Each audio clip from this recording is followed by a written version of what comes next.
Paramount Plus, in due time, may become the premier streaming service once Paramount Skydance merges with Warner Bros. And combines with HBO Max. Television viewers may be curious about which series are worth checking out on the streamer, but they shouldn't rely solely on Rotten Tomatoes scores to dictate their next binge watch. In fact, one of the platform's best shows deserves a much higher score than its current one, Knuckles, sitting at a 75% rating. Whether you've watched the Sonic the Hedgehog movies or not, you're likely aware of the Blue Blur as one of the most iconic video game mascots of all time, often rivaling Mario and Lara Croft.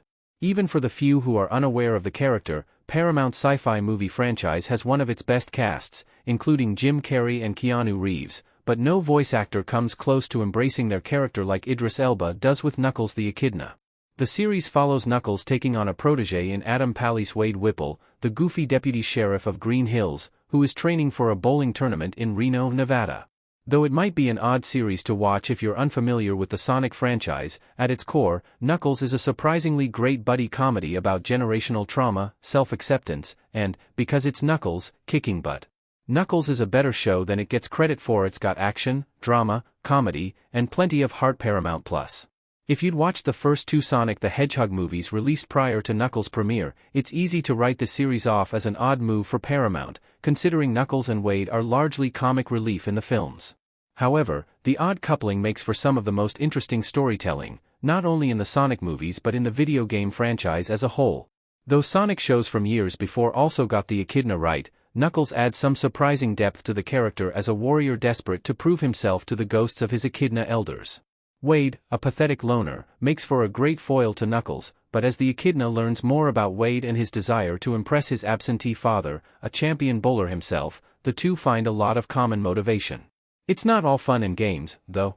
As Knuckles and Wade prepare for the bowling tournament, a mysterious buyer hunts the duo in search of Knuckles' quills to power his dangerous weaponry, adding some serious stakes to the series. More than anything, though, it gives the show an excuse to flex Knuckles' fighting prowess with some sweet action sequences. Knuckles starts slow, but gets better as it goes. The series hits its peak in episode 4 and doesn't drop off Paramount Plus.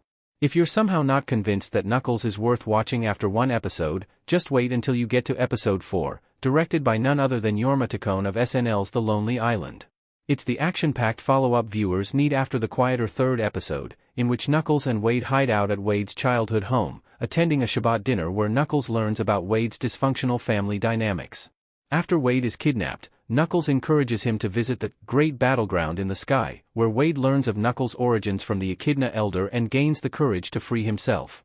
It's a great moment that not only adds more context to Knuckles' backstory, but is a turning point for Wade's character arc from a misfit to a warrior just like Knuckles.